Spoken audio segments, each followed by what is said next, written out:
जी अस्सलाम वालेकुम जी। मेरा नाम मेहदी खां है। मैं चार बच्चे ने मेरे, दो बच्चियाँ ने, दो बच्चे ने, बच्चे छोटे ने, बच्चियाँ बड़ियाँ ने। तो बच्चे भी बीमार हो गए सी, बच्चे बनाए तो बीमार आन इधर तो लाल हो चढ़े ने।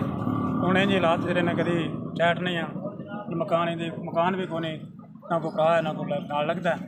तो बच्चे बीमार ये बीमार से पैसे तो लग गए हैं। वो फिलहाल कोई शै नहीं बहुत कारोबार है, मतलब ना चने चाट लाए ने, 2 किलो ले लेते हैं। इतने ही तो 200-400 रुपये बच जाता है। थोड़ा जहा कारोबार बड़ा हो तो मैं बच्चों रोजी खुला कमा सकना, चारों गाल जा मतलब और कुछ है पा लेंदा। पैसे मदद तो करके मेरा काम बिल्कुल छोटा रह गया। पैसे होंगे तो कारोबार बढ़ा लेंदा जी। पैसे ज़्यादा होने तो बच्चों बस पपड़ शापड़ मैं ना रख लवां, गोल गप्पे बधा ताकि कारोबार बढ़ जाए। इंशाअल्लाह किस्मत दे इंशाअल्लाह कारोबार वाला बढ़ाता हूँ।